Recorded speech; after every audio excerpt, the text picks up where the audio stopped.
Hello everyone, I'm Ganapathy from the Endpoint Device Management channel. Today, we're excited to explore the latest updates in Microsoft Autopilot version 2, also known as Autopilot Device Preparation or APV2. This innovative technology simplifies and accelerates the setup and configuration of new Windows devices. Let's dive into what's new. Autopilot V2 represents the next generation of Windows Autopilot, offering several significant enhancements over its predecessor. It focuses on making device deployment easier and more efficient for organizations. So, what are the key features of Autopilot V2? Let's break them down. No hardware hash requirement.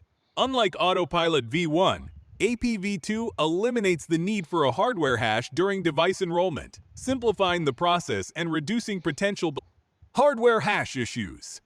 Simplified Enrollment Status Page ESP. The ESP is now less complex, primarily focusing on installing the Intune Management Extension EMA and required applications. User-centric deployment. The Autopilot profile is downloaded after the user signs in, with policies targeted at users rather than devices. Cloud native. Autopilot V2 is cloud native and currently does not support pre-provisioning or hybrid scenarios. App and script installation. You can select specific applications and PowerShell scripts to install during the Autopilot process. MSIs are installed first, followed by PowerShell scripts, and then Win32 apps.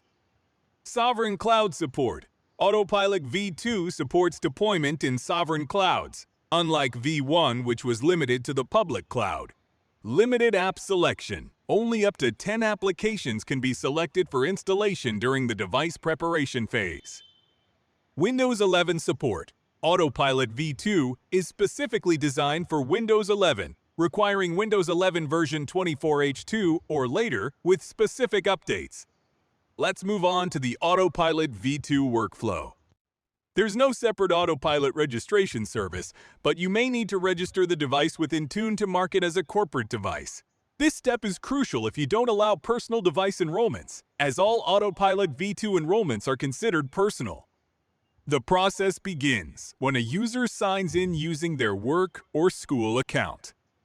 The PC powers on, connects to the network, and when the user signs in, they become part of an Autopilot user group.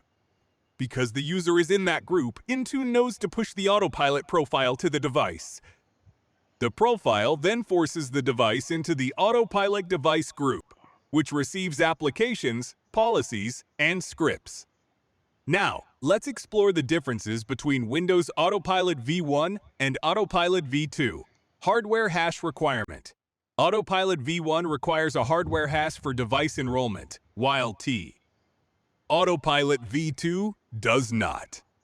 Profile download. In V1, the profile is downloaded before the user signs in, whereas in V2, it's downloaded after the user signs in, offering a more streamlined experience. Enrollment tracking.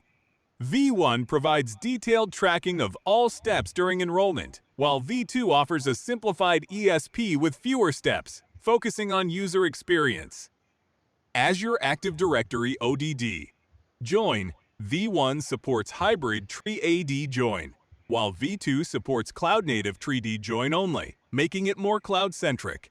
Deployment modes. V1 supports both pre-provisioning and self-deployment, whereas V2 does not support these modes. App installation. V1 installs all targeted apps during the ESP, while V2 installs selected apps during OUB, with others installing later in the background. Script support. V1 offers limited script support, whereas V2 supports PowerShell scripts during enrollment, enhancing customization. AP compatibility. V1 has limited compatibility with MSI and Win32 apps, while V2 can mix MSI and Win32 apps, providing more flexibility. Cloud support. V1 offers limited support for sovereign clouds. That's it for today's video. Thanks for watching, and don't forget to like and subscribe for more tech content.